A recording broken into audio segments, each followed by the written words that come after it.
We are going to tackle the method of solving quadratic equations by an additional method that actually is developed from the method of completing the square. So this is going to be an excellent opportunity to review the steps for solving a quadratic equation by completing the square and applying the square root property.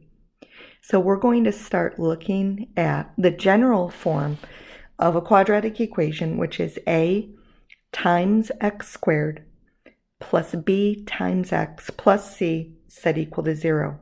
And our job here is to solve for x, which means we're going to get an equation that has x on one side, but only constant values on the right-hand side. So to begin this, we need to recognize that the coefficient of our squared term needs to be 1, but it is actually a. So we need to make the coefficient of x squared become 1 by dividing all by a.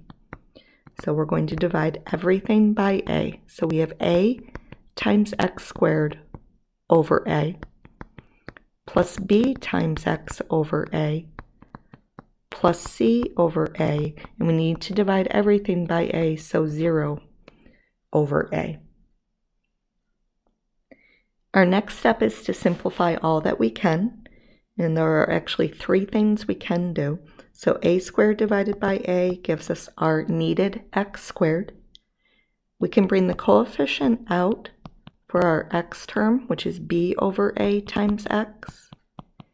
C over a remains, but 0 over a is 0. Our next step, we're going to leave some room, but also move our constant term to the right-hand side by using inverse operations. So minus CA from both sides produces negative CA on the right-hand side. And now we're going to complete this square, and in order to do that, we need to identify the coefficient of x and take 1/2 of it. So 1/2 of b over a is equal to b over 2a. We're going to be coming back to that. But remember, this is the process of completing the square. So we're going to take b over 2a and square everything, which gives us b squared over 2 squared, which is 4, and a squared. And we're going to add this to both sides. So plus b squared over 4a squared to both sides. Now for the left-hand side, we have now created a perfect square trinomial. The factors of x squared are x and x.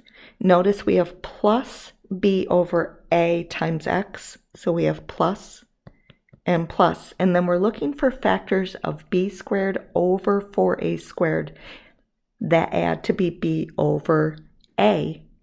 And this is exactly what that is. So this is b over 2a, which completes our square.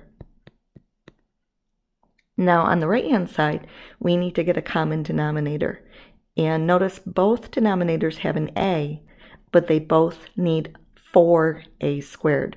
So we need to take negative c over a and multiply it by what, so that it has a denominator of 4a squared.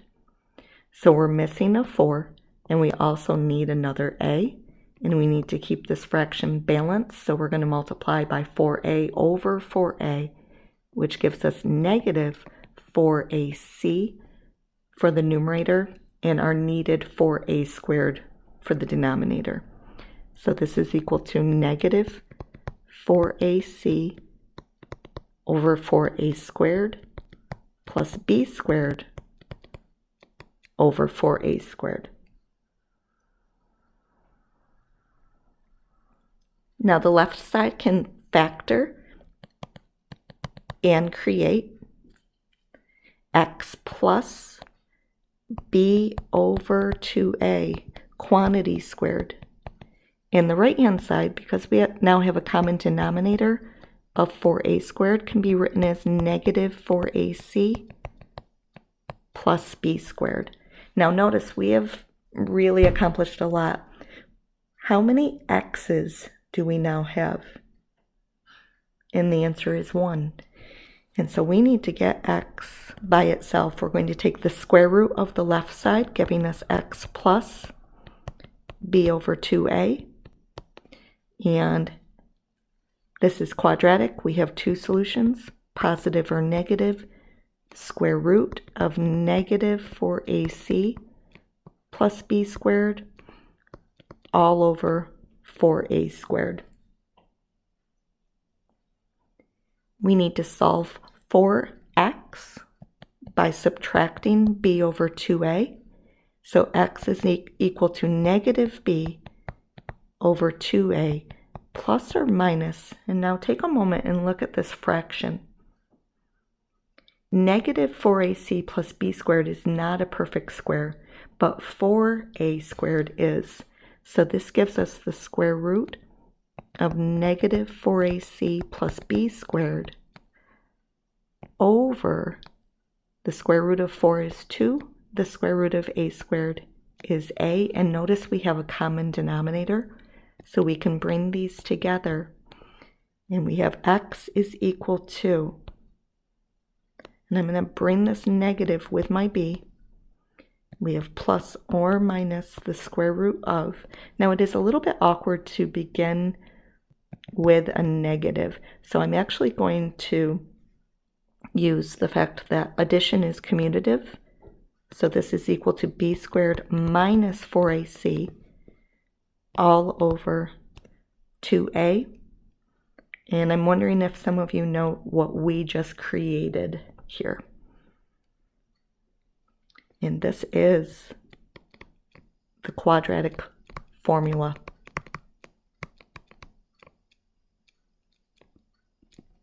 And that's going to be our topic for today and our last method for solving quadratic equations. So the quadratic formula is used to solve any quadratic equation. So remember, a is not equal to 0 ever for a quadratic equation, because if it were equal to 0, we would not have a squared term, and therefore it would not be quadratic. So to solve any quadratic in the variable x, x is equal to negative b plus or minus the square root of b squared minus 4 times a times c all over 2a. So for this example where you're asked to solve 2 times x squared, so that means a is 2, b is negative 7, and c is negative 9. So if we start, x is equal to negative b.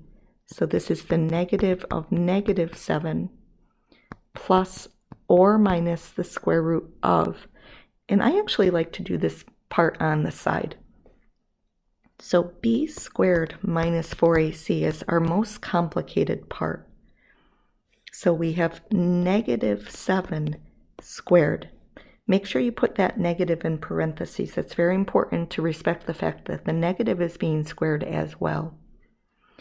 Minus 4 times a times c. So negative 7 squared is positive 49. And notice we have a subtraction, but we also have a negative.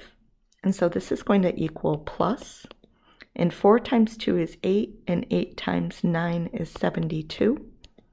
And 49 plus 72 equals 121. And this is a very powerful number. This is the number that is now underneath our square root. And this is all over 2 times a. Now notice, with the method of completing the square, a has to be 1. With the method of solving quadratic equations using the quadratic formula, it is okay that a is not equal to 1. So we have 3 things to recognize here.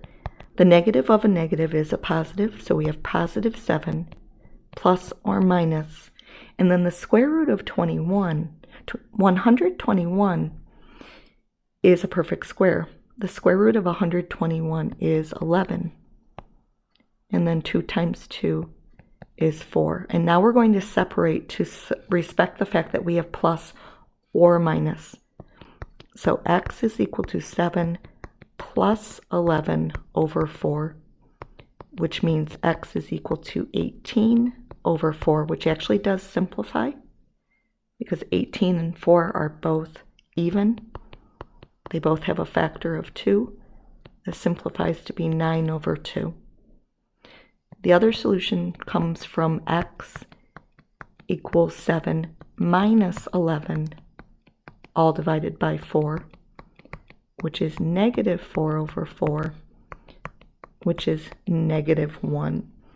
And notice that our two solutions of 9/2 and negative 1 are real and they are rational. And that came from the fact that 121 is positive and 121 is a perfect square.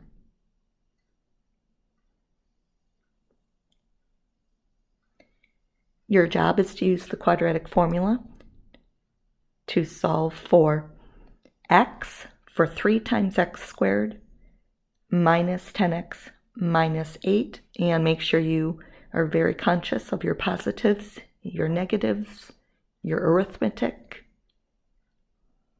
Identify A, B, C, and solve for x.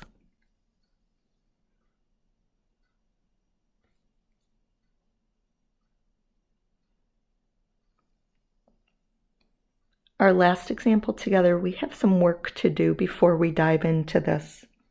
And the work we need to do is distribute so that we can correctly identify A, B, and C. So distributing, we have x squared plus 8x equals 3. But remember, the general form of a quadratic equation is set equal to 0. So we need to subtract 3 and set this equal to 0. So now A is equal to 1, B is equal to 8, C is equal to negative 3. In solving for x is equal to negative b, and b is positive 8, plus or minus the square root of b squared minus 4ac. So I like to do that on the side because that's our most involved part. B squared minus 4ac. We have 8 squared minus 4 times 1 times negative 3. So we have 64, and is this minus or is it plus? Because we have a subtraction of a negative, this does become plus. And this is 78. Now this is positive, so it says our solutions will be real. But 78 is not a perfect square, so it says our solutions will be irrational. So x is equal to negative 8 plus or minus the square root of 78 all over 2 times 1. And so we really only have one thing left to do here, and that is to multiply 2 times 1. And then I do want to just take one moment here. 78 is not prime. It does have a factor of 2 and 39, but 2 is prime, 39 is prime. So that reinforces the fact that there's nothing I can do with this 78, so our solutions are irrational.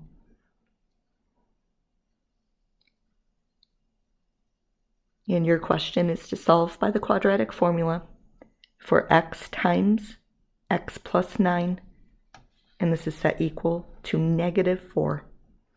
And make sure that you get this in general form, a times x squared plus bx equals c set equal to 0, so that you can correctly identify a, b, and c and solve for x.